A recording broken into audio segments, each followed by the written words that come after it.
Can you hear my dog in the background? I can hear your dog's barking. It's coming up. Come on. There we go. Gigi, oh, so cute. They just want to be here. It's ridiculous. Get him in. Get him in the shot. Get him in here. There we go.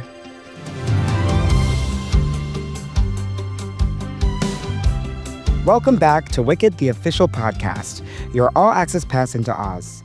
We're taking you behind the curtain of one of the most beloved stories ever told one last time, following the cast and creative team who brought Jon M. Chu's epic vision to life. It's me, your trusted host, Chris Murphy. I'm a staff writer at Vanity Fair, and today we arrive at the end of our journey through Oz. This final episode is a celebration of the memories, the friendships, and the moments that changed everyone involved for good. And as someone who has loved Wicked for a very long time, I can tell you, hearing these reflections has been one of my favorite parts of the whole experience. We'll hear from the cast and creative team about why Wicked has always spoken to the moment. Born from Baum's Oz in 1900, reimagined through Gregory Maguire's 1995 novel, reshaped again when the musical opened in 2003, and now landing on film with a relevance that feels sharper than ever today. We can't let good be just a word. It has to change things.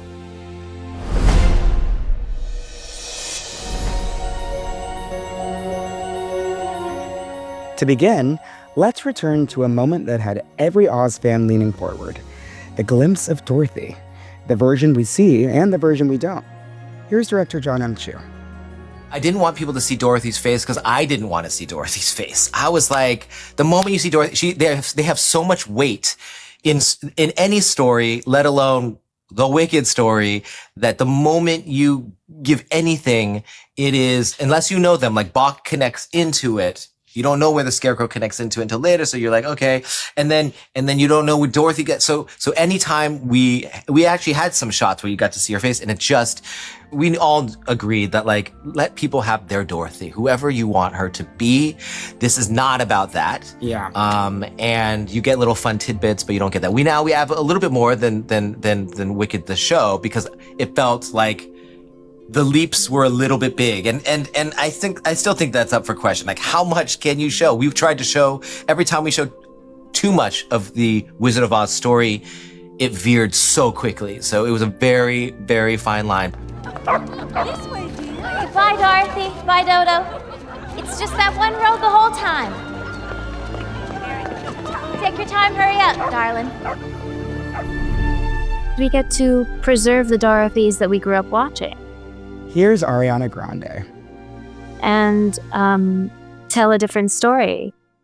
Every move Jon makes is so perfect. I am his biggest fan. He's so thoughtful and intentional, and the way he weaves back and forth between the Wizard of Oz and our world is so beautiful. I have like a list of all my favorite shots that we can go over another time. Ooh, but yes, we definitely will. One of them is her little feet kicking when she gets picked up by the monkeys from the Wizard of Oz in the background.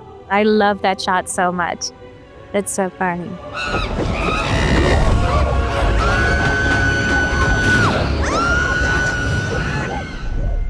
Speaking of flying monkeys, that glimpse of a flying monkey in Glinda's coat is one of my favorite Easter eggs. And there are so many more. Wicked rewards you for looking closer. Hidden costume touches, set design nods, and even musical secrets woven into the score. Both John Powell and Stephen Schwartz loved slipping surprises in for fans with a sharp ear. There's lots of places where we've put in, very specific kind of, Easter eggs for people. And I Stephen, we talk about these things, but I kind of like just letting the internet find them. I agree. There are a lot of Easter eggs in the movie, musical Easter eggs, I will tell you that. But we like it when suddenly someone has written on social media. Did you realize that in this they're actually quoting? Yeah, so we like when the fans discover it. Is there one Easter egg that you have? Just one. That's one one for the pod. I mean, when there's a fight between the girls. Oh my. If you listen in there, there's stuff from Defying Gravity, believe it or not. There's stuff from What Is This Feeling? Lots of bits of What Is This Feeling.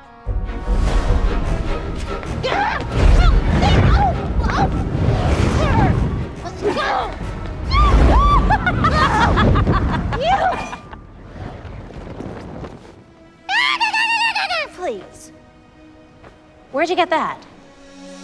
Honestly, moments like that fight work because Glinda and Elphaba love each other so fiercely. Their friendship is the spine of the whole story, and writers Winnie Holtzman and Dana Fox deeply felt that while shaping both films. To me, some of my female friends are like the love of my life. I am married to my husband, but I'm like engaged to my girlfriends. And so I felt like I had a very deep reserve to sort of dig into when it came to female friendship. And then, you know, meeting Winnie and just like loving her so much. And we had our own little arc of our own friendship developing over the course of writing these movies together.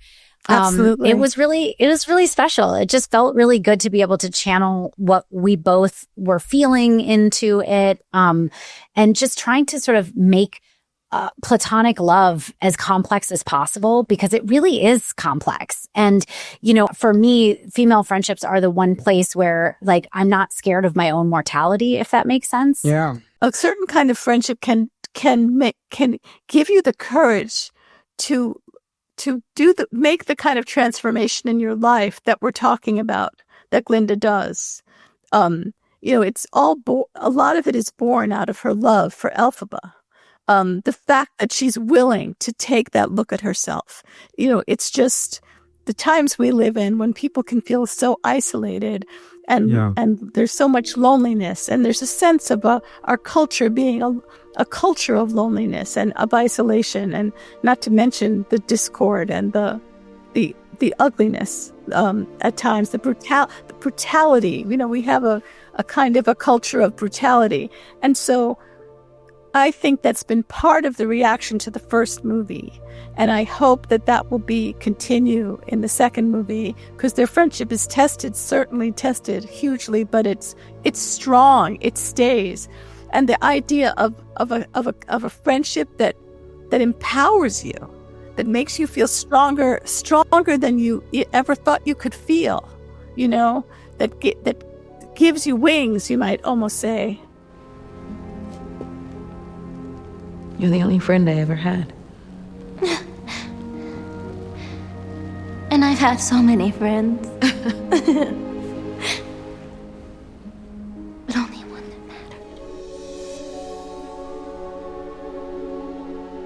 Elphaba and Glinda's friendship is at the heart of Wicked. And as Cynthia, Erivo, and Ariana Grande moved through this 5-year journey together, under the kind of scrutiny that women in the entertainment industry know all too well, it was beautiful to see the real connection that emerged between them. I'm just so proud of the ways in which we were able to avoid all of that nonsense and take care of each other and tell this story together and make room for each other's processes. You know, we both work differently. We both require different things and are very different as people, the way that these characters are almost, you know, like the way they have their differences, we have ours. And Totally. we've learned to do this really beautiful dance together, and we do great work together, and we love each other very much. And we've earned a good trust, and it's irrevocable. I know that what we've built, it will always be there. And that's what this work has done for us. And it's been beautiful. Very real that we are very, very close, that we behave a little bit like sisters. We have just, you know, like we have our ups and downs, but we always discuss and we always come through and we always talk with each other and we're always checking in with each other. I know she's working on something right now and she's finishing very soon, and I'm working on something right now and I'm finishing very soon. And we've been checking in on each other and just like, are you okay? And how are you doing? And are you resting? And are you tired? And like all of those things that you do when you're in relationship with a person, when you're in friendship with a person. And I think that I'm really glad that we sort of found one another.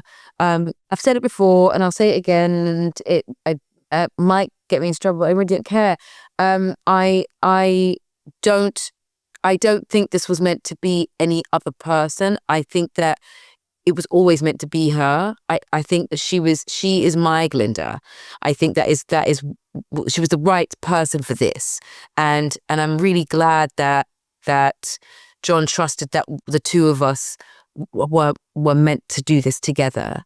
I'm so grateful that it was us together. I know that's obvious and goes without saying, but I was trying to think of a way to say what I meant. But you know, I feel I feel deeply like it was her destiny to be Elphaba, and it was mine to be Glinda in this way and to serve this story together.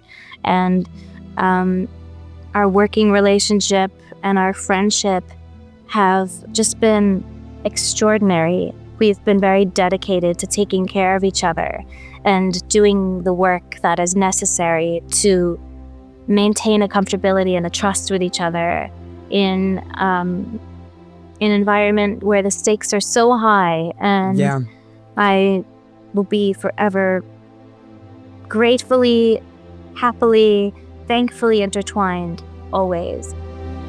Everything's gonna be fine. I love you. I love you too.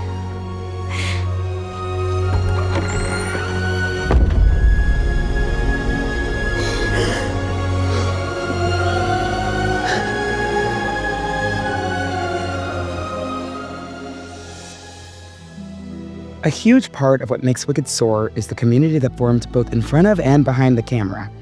Editor Myron Kirstein and cinematographer Alice Brooks have been on a long creative road with Jon M. And working on Wicked brought that bond into even sharper focus. It is about the friends you meet along the way, and I'm working with all my friends. I'm working, Jon M. Alice Brooks, Chris Scott, Dana Fox. I have a long history with all of them, and I know that each one of us have been changed in a way creatively. We've become better people. There's so much love between all of us, and then I get to meet Nathan Crowley and Paul Tazewell and Simon Hayes, who's recording these incredible lyrics. So to work with your friends and that they elevate the bar and you're elevating their bar, and that you are trying your best to just make the most beautiful two films ever. I have never been on a movie like Wicked. It has been the most special time of my life. I have met people. I have done things I never dreamed were possible. And if I told my younger self, the teenager who started USC, that one day I would be making Wicked with Jon Chu, I would have said absolutely not. I mean, not in my wildest dreams would I have ever dreamed this was possible. You think you know everything and then you never stop learning. This is hair and makeup designer Frances Hannon. Working with somebody as wonderful and as good as Jon Chu, in every way, from in and out, I've certainly been changed for the better. I've been changed to try and always make things more real, to always make things that go in big words. I'm very much a minimalist in my work, and I couldn't be that within Wicked, and that was a great learning process. And learn to never give up. That's what I always say to everyone.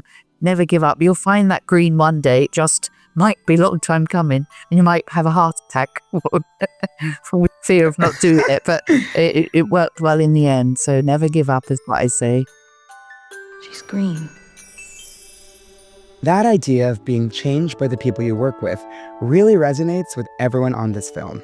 Casting directors Bernie Telsey and Tiffany Little Canfield felt it too. In watching the movie and in working on the movie, but watching both of these movies more than anything, it's made me cherish the friendships that I have.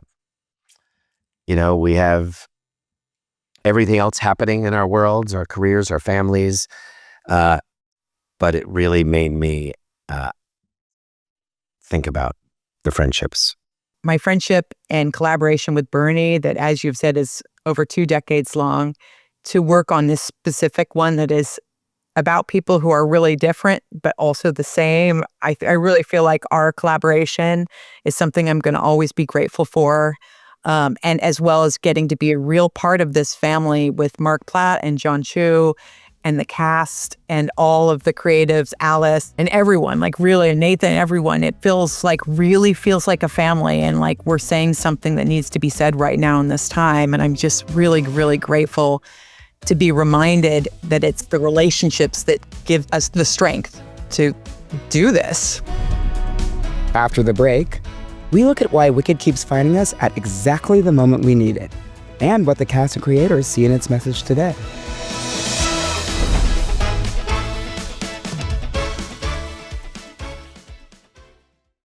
As a storyteller growing up watching movies, this is the dream. This is universal. Welcome to Scene on the Screen, hosted by me, Jacqueline Coley from Rotten Tomatoes. We're your all-access pass to the people who bring your favorite Universal films to life. We play games. These are based off of quotes. Suppose a task cannot be completed. From Wild Robot. Talk movies. It literally is a moving painting. And spill the tea. I hit our stunt performer so hard, they had the imprint of my shoe on his chest. Check out Scene on the Screen, available now on YouTube and your favorite podcast platforms. Welcome back. Wicked has a way of growing alongside our world, its meaning deepening and evolving as the times change. It's something director Jon M has thought a lot about.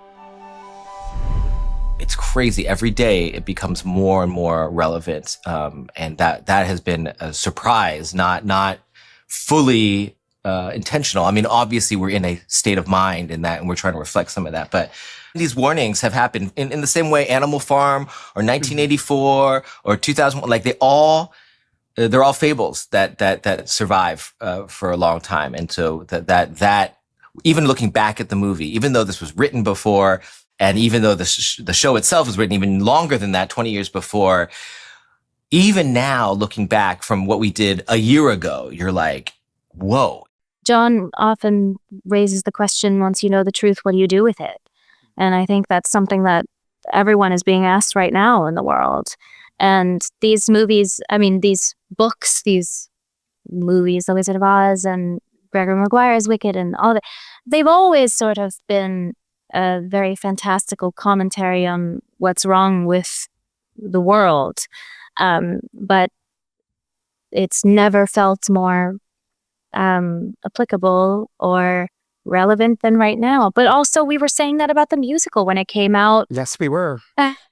22 years ago. Yeah, literally. So, I guess that's true. It's timely and timeless in the way that it's always been, this fanciful, larger than life and magical invitation, this magical way of inviting people to look inward and look in the mirror and challenge themselves to become better. Because I think a lot of people think that they can't actually make a change with their one and individual life, but they can. And this is just kind of an invitation. So much of Wicked's resonance comes down to Elphaba's choice to stand up for the animals. Cynthia Erivo also felt that responsibility. Yeah, that we could sort of like dive into the seriousness of what that is and the damage it can do, and actually the call to action that we all sort of have to make sure that we're all looking out for one another and that we're protecting those who cannot protect themselves, The world of Oz may be fantastical, but Elphaba's fight for the animals reflects struggles we know all too well. Fear turned into a weapon and blame landing where it doesn't belong. Composer Stephen Schwartz and producer Marc Platt have wrestled with these ideas for decades, watching them become even more urgent with time. I'd like to live in a world where people are like, oh yeah, remember when that was like sort of relevant to what was happening in our own world? It would be good if it stopped being so relevant. I won't draw parallels to our current events, but let's just say, that doesn't only happen in Oz. We have been through a frightening time. And there will be other times and other things that frighten us. But if you'll let me, I'd like to try to help. Here's Mark.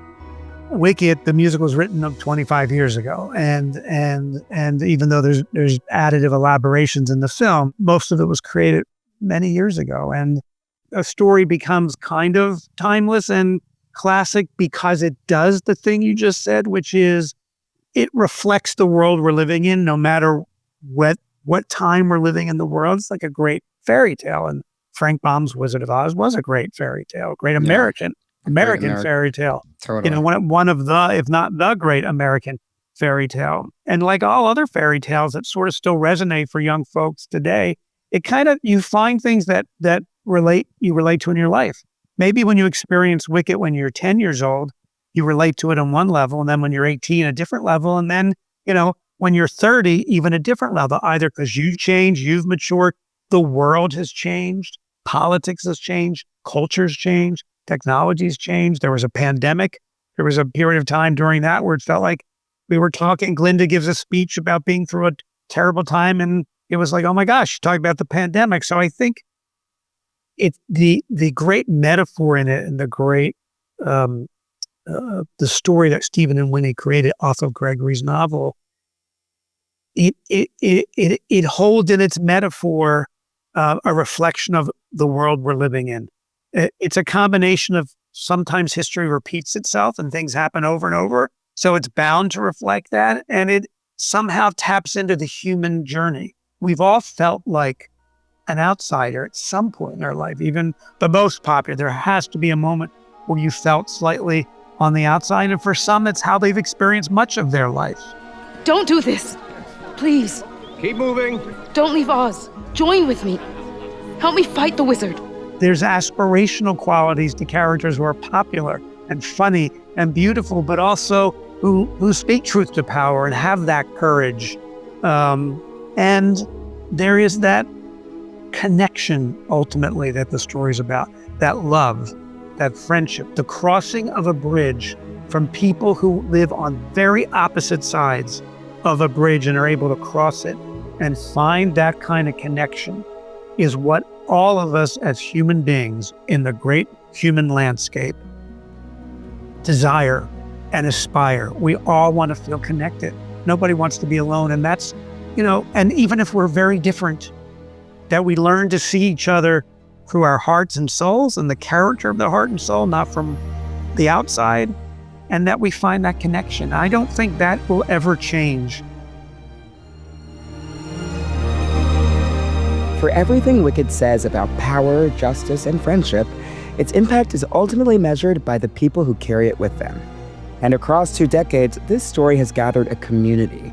Fans who return to it again and again, each for their own reason. Writers Dana Fox and Winnie Holtzman have felt that connection throughout this process. When you meet people and they tell you how much something means to them and that it has truly changed their life, or that they struggled feeling like they were other or they didn't belong, and that somehow seeing this movie helped them talk to their parents about how they were feeling, or they were able to sit in the theater with their grandmother, their mom and dad, and their siblings and their friends and all feel something together. That to me has been the most transcendent thing about this, is that these movies so deeply belong to the fans, and it's so much bigger than us. That has been so wonderful to see. And if that is a legacy that I had anything to do with, I am the luckiest person on earth. I do feel changed for good. I feel really lucky to be in this lifetime a writer, because I feel like being a writer has enabled me to grow as a person. I mean, I feel like when you face a challenge, a big challenge, let's say a creative challenge in this case, and you know that you're giving everything you have, it's such a good feeling to come out the other side of it and to know that you gave everything, and that you bonded with, as Dana was talking about before, you've bonded with your beloved collaborators, and you just trust. It's hard to put into words how you've changed, but you just know that you have, because it's been such an experience of great depth and intensity, and it came from all of our hearts. So we know that we changed for the better, because that's what happens when you give your heart. The actors lived inside these themes every day on set, and each of them came away changed in their own way. Here are Marissa Bodie, Jonathan Bailey, Jeff Goldblum, and Bronwyn James. I think when the story of Wicked was first created and first written, it was a reflection on society. And I know a lot of the themes that were present when it was first written are still ever present now, of things like finding a common enemy, finding someone to blame. I think those still hold up. And my hope for people watching this film, either films, is really registering that in their brains reflecting on that and being honestly being the Elphabas of the world, and in terms of sticking with your morals as best you can anyways, and truly doing your best to see the bigger picture of things, and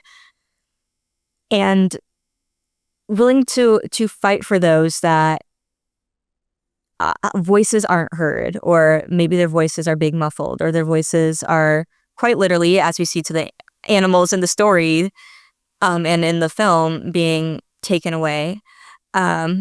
So yeah, I think Wicked and Wicked for Good are great two films that require and deserve really reflection after leaving the theater. To have a film come out at a time where I think many people have lots of different experiences and opinions. I think what an amazing thing to get everyone in a cinema together to go and see a film like this. And to be encouraged to understand that there are always different sides to every story and experience. And it feels to me like a bit of a rallying cry, which I couldn't be prouder to be a part of. Even now, of course, as many people are talking about, as we sit here, the facts of the world seem to be in dispute depending on who you listen to and what perspective you have. But I think this movie is a public health service. Yes, it is. Yes, it is. Because it's about interesting things and it's a rollicking entertainment. And if you go out and see it in theaters, it's to cry together and to laugh together is a very beautiful, and now it seems more important than ever thing to do. It's an empathy machine, a story like this, and if we can connect with each other, that ain't such a bad thing. With things that have a subject matter of like people being good and having redemptions, you need that light and shade between characters, because it's a lot like life. Everybody in life isn't a wonderful, kind, caring person, but it's those kind of people that make the people that are, have a lot of integrity and a lot of love to give, make them very special. And I think in this film, because it was focused so much on friendship and, coming together, being able to look at people that don't have that and kind of laugh at how ridiculous they are and how, nothing matters to them and they're worse for it.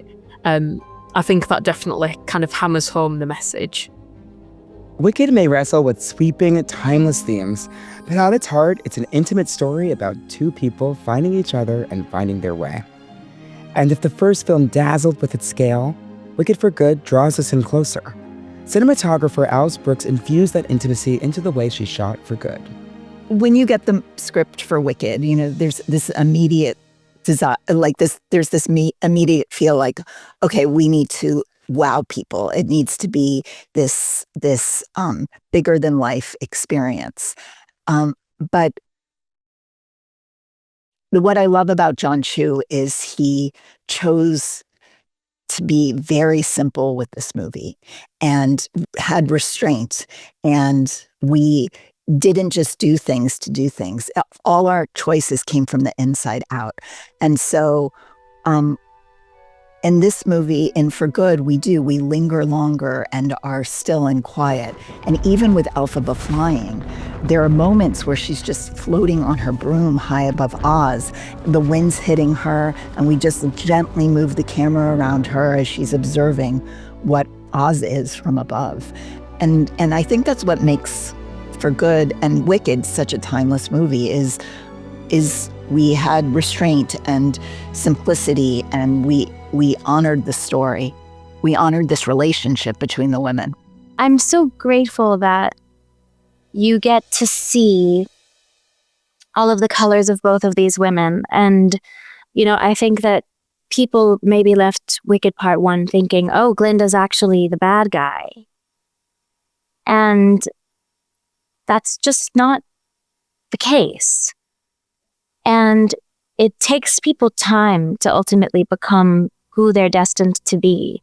And allowing Glinda to learn all of these lessons before our eyes and to be able to sit and share with the audience in a more intimate way and in a more detailed way, her undoing all of these things these trauma layers that have been placed upon her, these beliefs that she has to be a certain thing or that the facade is going to be enough for her, but to actually get to the truth of the matter and have it all have been worth something and set it up so that she actually can be Glinda the Good for these people and be a real leader for them I'm just so grateful, and I feel like that is how she earns her magic. Here. Take it. What? Elfie? Go on. Take it. But you know, I can't read this. Well, you have to learn. And I think that journey of the Grimoire opening for her, like when does the magic allow you in? Is that you have to know who you are. You have to be able to stand up for who you are. And she's not ready. And this goodbye, she's not ready. She has to stand up to the wizard. She has to stand up to Morrible. And even then, she's not ready. She has to then speak to the people of Oz. And even then, she's not ready. It's when she looks at that wand, and this goes all the way back to her as a child, getting that wand and saying, they like you. That's all that matters. When she puts down the wand that Morrible said really sells it. When she could put down the fallacy and speak to the people like a human being and not say, you're Glinda the Good. She says, I'd like to help. I'd like to try to help. And I'd like to try to be Glinda the Good. To me, that's all the whole message. We are not good. We are not wicked. We are all sort of a mesh of in between, and our choices are the negotiation of all those in every day. And yet the best thing we can do, the thing we have most control is we can try. And in this time of such extreme choices, sometimes it's like, let's just try.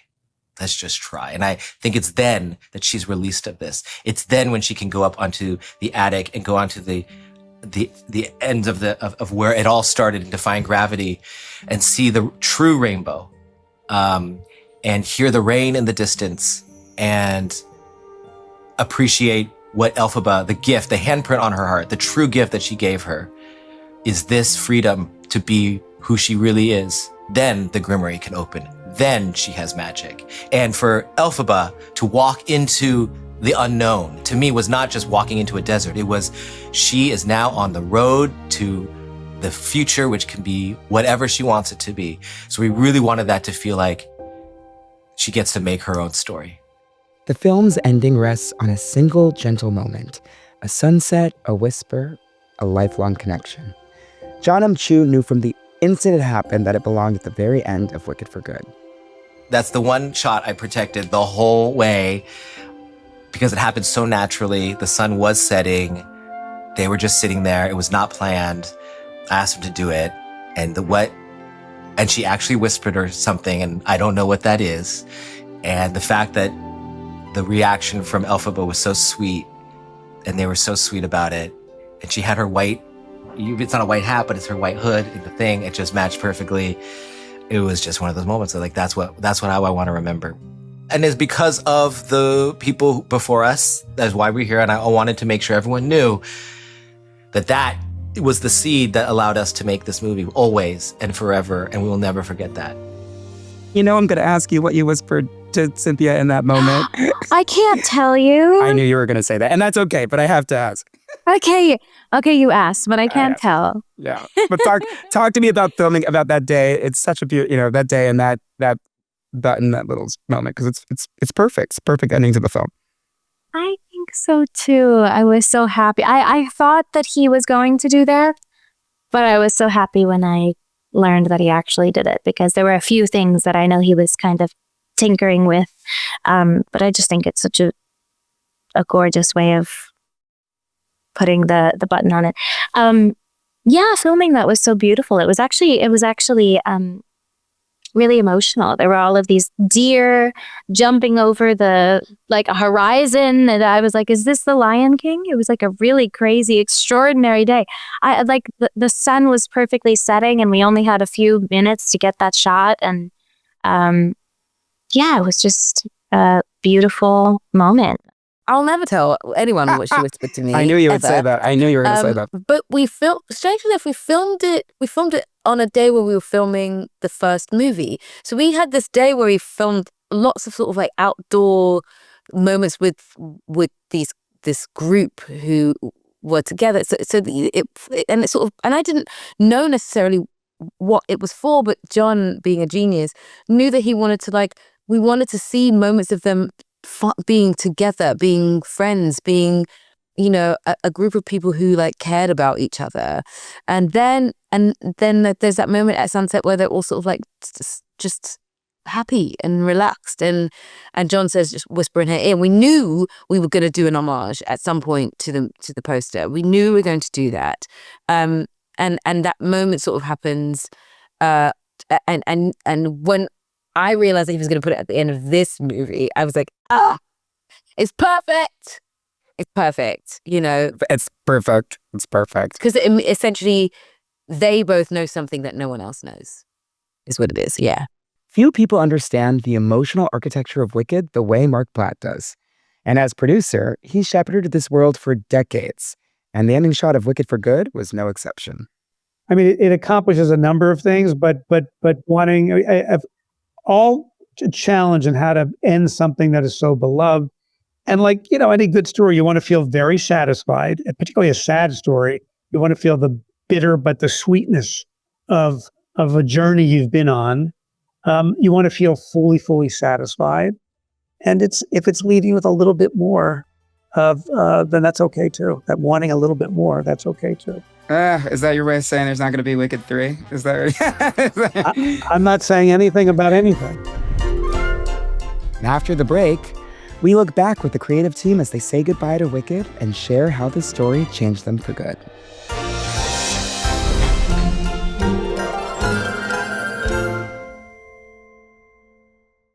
This week on Scene on the Screen, join me, Jacqueline Coley, as I sit down with award-winning costume designer Paul Tazwell, the visionary behind the stunning looks of Wicked and Wicked for Good.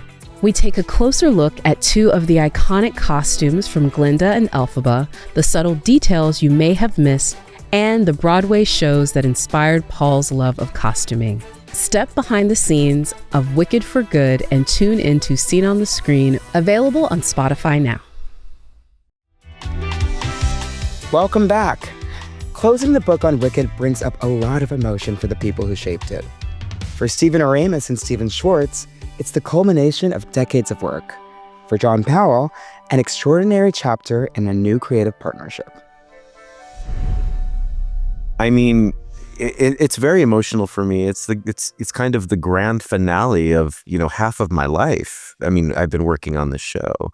It's an extraordinary and beautiful experience. And for Stephen and myself, 25 years of friendship and collaboration. And I feel like it made me a better collaborator. It made me a better musician. It made me, it taught me, whole new things, because no one has achieved this, something of this scale on film, as a musical. It's just so massive. And it was such a baptism by fire, just as the film was, just as the play was. It deepened my appreciation for how great musical theatre is made. Because I mean, I've done 70 films. This was the 70th film I've done. So in theory, I'm supposed to know how stories with music, work. But I realized that I kind of had to go back to the beginning and really understand it. And I think it's really helped me. I don't think I'll ever do a musical, but I can tell you one thing, which is I've got a couple of operas up my sleeve that will be better because of this experience, I think. So. I wish I could say something as sort of profound and meaningful as Jon and Stephen did. I mean, I do think what Stephen said about there are so many people who are in my life as people, who weren't just collaborators, but have become lifelong friends and people I will always love and be part of my life. But to be honest, as I've moved forward and worked on other work, what happened with Wicked has kind of made me relax about everything else, because I feel, and it's given me a bit of courage. I'm working on a couple of new things now, and I think, well, I'm kind of doing what I think the story I wanted to tell, and maybe it'll work and maybe it won't, but if it doesn't, there's always Wicked. So there's always Wicked. It does make you relax about things. And of course, Wicked has left its mark on producer Marc Platt as well. It's a story he's helmed and believed in for so many years. I feel very gratified from the experience. First, it was a joyful experience because of all the people involved and the love of the material. And I feel this is a story I'm proud to put into the world. Yeah. And for, not because it's beloved, but also what it says and what it's about and the kind of feelings hopefully it evokes. And as someone who loves film, the kind of film experience it delivers and the communal experience of going to a theater on a big screen with an old-fashioned Hollywood movie that's got hundreds of extras and big worlds and fantasy and sweeps you up into it and takes you out of your life for a couple hours and transports you. And I'm proud of the story and what it says and hopefully what it makes people feel. That passion runs straight through the cast as well. Ethan Slater, Jonathan Bailey, and Jeff Goldblum all found themselves changed by this experience and by the people they shared it with. I've made friends and met people that have changed my life because I've learned from them and I've grown from them. And to be a part of something that was so meaningful to me as a kid, as Wicked, and to be a part of it with so many people who care about it the way that I did, or even more, was just in and of itself a surprisingly beautiful experience. It was artistic and it was intrinsically motivated in addition to being extrinsically motivated. And it was just it was really beautiful. But then the cherry on top of that is to see how it connects with other people and to extend the vulnerability of caring about something and being so proud of something and working so hard on something with a group of people and extending it out and saying hey, what do you guys think? And for people to welcome it with such open arms, that's it's really gratifying. And yeah, it's changed me in a million ways that I probably don't even know about yet. It's only been 3 or 4 years. Wow. I think I feel like it's sort of, this is really I'm going to continue with the Ernest Street, but it's it's shown me what's possible. Literally in terms of craft, in terms of talent, witnessing extraordinary talents operate with extraordinary vision. I've been struck by how intimate the whole experience felt working within it. It felt like stepping through the looking glass into a portal to see on the other side of cinema and films that I have loved, that have been so instrumental to me to understand myself and the world that we live in, and to be a part of one of those things has just been so exciting and galvanizing. I think everyone who's involved in Wicked has that same story. I think it's a moment where it's unfathomable to process, for me anyway. And I think the girls, and I think all the head HODs would say the same. I think everyone in post-production, I think even at Universal Studios, the people who have seen this come together will just be like, wow, when something is as good as this, you can't really see the work. And I think with the girls as well in their performances, just a reminder that just because some people can sing, to be able to do this is a whole other thing. And I think to underestimate a musical performance on stage and on film is an error, because it is just the whole art form of which I've been in awe of, is to be able to make it look easy. And if you can make it look easy, it's a form of magic that is hard to come by. So I feel like everything has been made to feel possible for me and for kind of anyone, I think. Oh, golly. I'm going to get choked up just thinking about it. In ways, oh my golly. I think in ways that I can't even find words for at this point. When you're near, Cynthia Erivo and Ariana Grande and Michelle Yeoh and Jonathan Bailey and Ethan Slater in this and Marissa Bodie, and in a movie like this, it's just in your blood and in your bones. Something is transformed and encouraged, and I just think it makes it at the end of this movie, even though we've been through in this story the darkest kind of troubles, there's such hope and optimism at the end of it that I think it certainly has given me a good, vitamin infusion that'll last forever, of a good feeling and appreciation and gratitude. I've learned so much from everyone that worked on it, and I hope we work together forever and are friends always. And I'm just grateful for this time. Thank you. It's an honor, and it's the privilege of my life to have been a part of doing right by something we love so much for you and for all of us. I think it's just really reaffirmed that I love what I do. I love the idea that we can create these wonderful beings, and that in that you also get to create such connective tissue between you and the watcher, you and the audience. That some things mean more than just a thing that you watch. That some things actually do change things, change people. I can't tell you how many people have come to me and said, "Oh, this really saved me. This really helped me. I listen to this song when I need to encourage myself, or I listen to Divine Gravity when I'm on my way to work, and it makes me feel really good about myself." And that it isn't just a song, and it isn't just a film, and it isn't just a character. That these are totems for people, and that is something to be really proud of, but to really take care of. Because I knew you. Because I knew you. Because I knew you. I have been changed.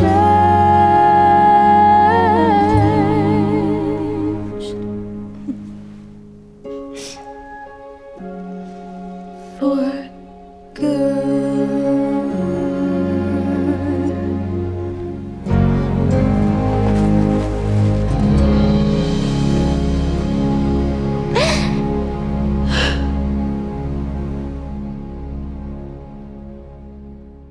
And at the center of this whole journey was Jon M, the director who brought all these people together and led them through something truly special. I surrounded myself with people who were in the same place. We are all underdogs. We have all been looked at in many phases in our life that we can't do this. And to have that hunger on our set, that even though it was a big movie, that it felt like an independent movie, we were fighting for every day to squeeze out that thing, to convince that you could have this scene in the movie, in a show that never had this scene, that we could make these characters feel this real and this grounded, and that we would convince the audience, make them fall in love with them, that they would adopt these characters that they had saw in one way but could see it in a totally other way, and that these words could mean something more than they did 20 years ago. It could mean something so relevant to now that it could speak to a whole new generation. And the fact that we trusted the unknown and walked into it together, it makes me trust the process. It makes me trust people. It makes me believe in the beauty of creativity and process more than I ever have before.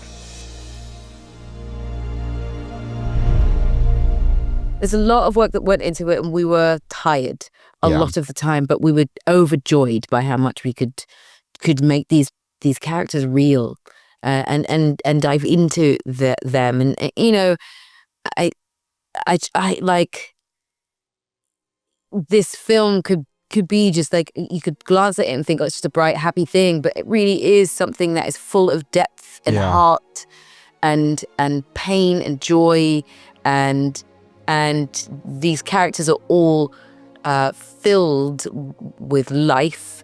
We had our hands held by an amazing cinematographer in Alex Brooks, and an amazing director in John Chu, an amazing costume designer in Paul Taswell, Francis, and my hair and makeup team.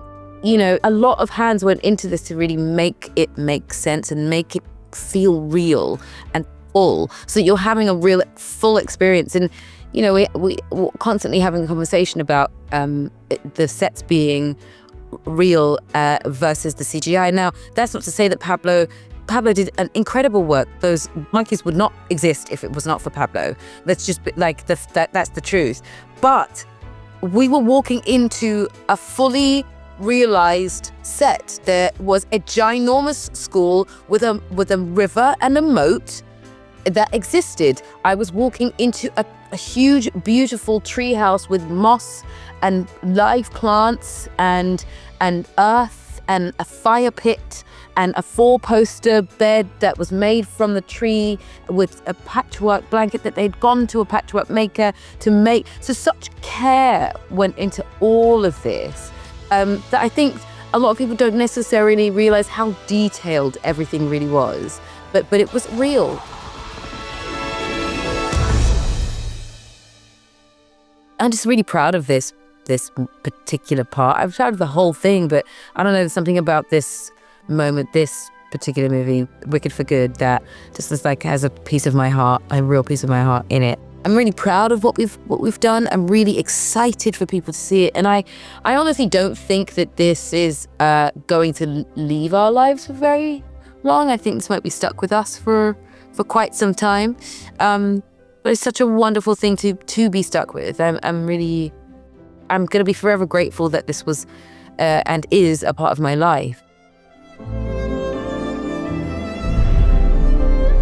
As we bring this series to a close, I keep thinking about how Wicked has grown with all of us, how every generation finds something new in its magic. Making this podcast and sitting with the incredible people who shape these films has been its own kind of transformation for me. Thank you so much for traveling through Oz with us and for letting these stories, their hopes, their questions, their friendships become part of your world too.